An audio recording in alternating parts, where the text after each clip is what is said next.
In studio, Joe Musso, pleased to be alongside my guy, Bryant McFadden, for Game Day Scoreboard here in Week 13. It's already here, and things can happen fast. Seems like things were happening fast for Kirk Cousins on this day. What did you see from Atlanta's effort? So much of a rest advantage over a team that played a great football team in Baltimore just 6 days ago. Yeah, for Atlanta, lack of execution, and which is overly surprising to see because they had extra time to prepare for this game. Remember, they just came off their bye, and they were in the midst of a losing streak. Not to mention looking over their shoulder at the Tampa Bay Buccaneers, a team that has been thriving, with that being said, in their division. So for you look at Atlanta, offensively, Kirk Cousins, he picked the wrong time to lay an egg. 4 critical interceptions. Heck, one of them was thrown in the red zone, took points off the off the scoreboard. They had special teams issue as well. This was the total letdown for Atlanta, knowing that they had an opportunity to get back in the right track in the winning column. The moment is now, and it's not a moment they seize here.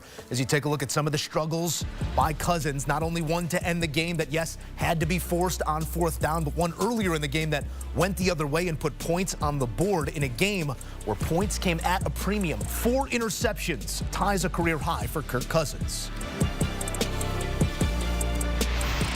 Let's bring in our quarterback, Trent Green, joining us in the wake of this one. Trent, great to see you. As always, we got to start with Kirk. Obviously, that last one, as you mentioned on the broadcast, just sort of at the behest of the situation. Got to force a football in there somewhere. But what did you see from Cousins that gave so much struggle today?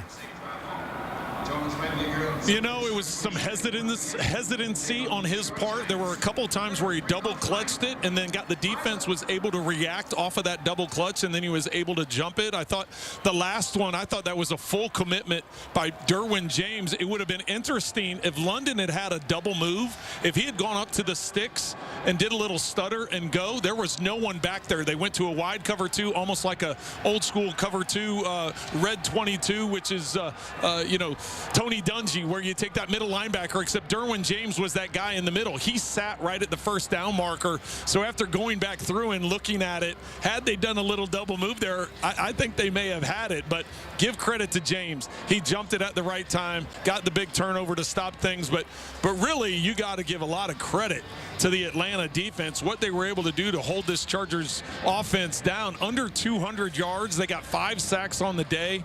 They did a great job. They just weren't able to come up with the win because the Chargers defense came up with so many interceptions. And the thing that outlines this all to me is the discrepancy in preparation. 8 days difference. One team off the bye, one off a Monday nighter against the talented Ravens team. How did that underline what we saw here today? And what does that even say more about this Chargers team just getting to the goal and getting a win?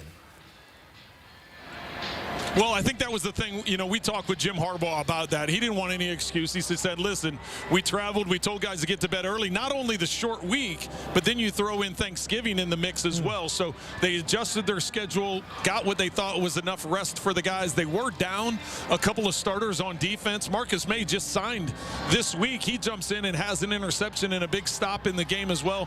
Derwin James was outstanding. Henley was good once again. And, you know, give credit to this Chargers team and organization by not falling into the trap of short week, holiday week, traveling cross country. They didn't want any excuses, and they came up with the big plays when they needed them. Hey, forget the holiday. We celebrate every Sunday in this league, and cause for celebration here for the Chargers. Before we let you go, Trent, let's go bigger picture here for Atlanta. It was right there in front of them after the injuries for Tampa Bay, but now this is a division very much up in the air and in question. Do you sense a team pressing right now in Atlanta? What do they look like down the stretch to you?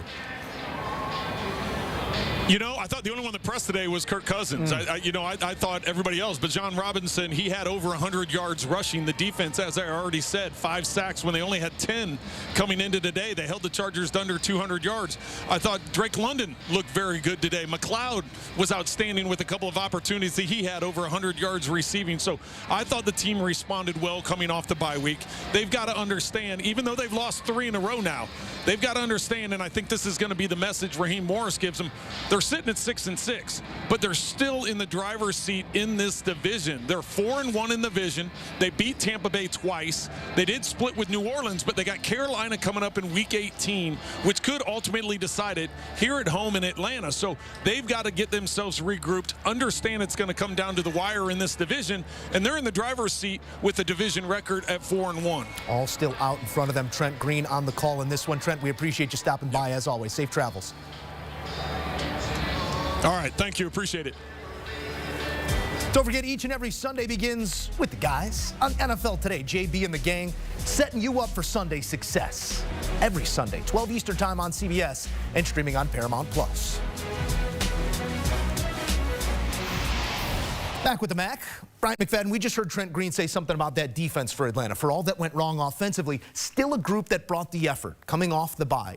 Is that enough to steady the ship and still make them a division champion down south? I think so, because that has been an issue for their team thus far, the defense, the inability to get sacks. They had 5 sacks today. They was harassing Justin Herbert from start to finish. They was able to touch him up a little bit, and most importantly, get him down. We haven't seen that from the Falcons defensively the entire season. Heck, Joe, they came into this matchup with only 10 sacks.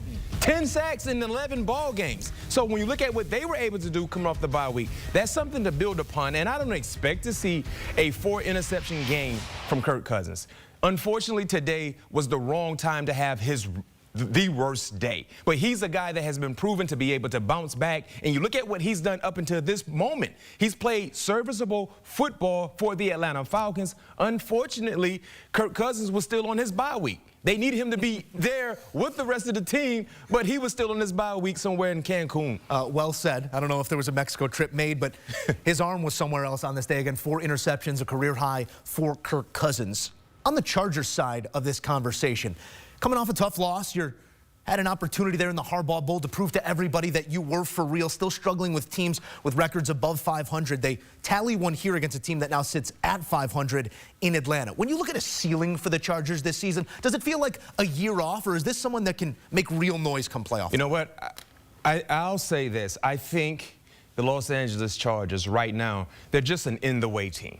Honestly, they're a playoff caliber team, but when you talk about being in the playoffs, I think they're just an in-the-way team, meaning they're just going to be in the way. I don't believe they have enough, Joe, to make a significant run in the playoffs. Now, granted, I could be wrong, but I'm just looking at how they go about their business in winning ball games. I tend to agree with you. Right? This is a team that talent-wise is even a little bit away on the offensive side. Exactly, and not to mention not having J.K. Dobbins in the lineup. He was their most explosive playmaker in terms of the running game. Not having him in the fold, clearly they dropped off a little bit in today's matchup against the Atlanta Falcons in terms of the running, right? And we know that was something they hung their hat on. Now, Justin Herbert is still a high-level quarterback, but to Joe's point in terms of the talent that is surrounding Justin Herbert, there lies the area of concern for them. Defensively, very, very opportunistic. I love what they've been able to do in all 3 levels, but in terms of the elite-like teams that we believe that will be in the playoffs, where would you stack the Chargers? And that's my concern, because I believe those said teams have more talent, and they've been able to win in different fashions in which we believe to be style points more than anything. Well, as that playoff picture galvanizes, certainly they will get a chance, and Harbaugh's going to have a game plan. We'll see what it looks like come playoff time, but it's a hard-fought victory here on a short week for the Chargers in Atlanta.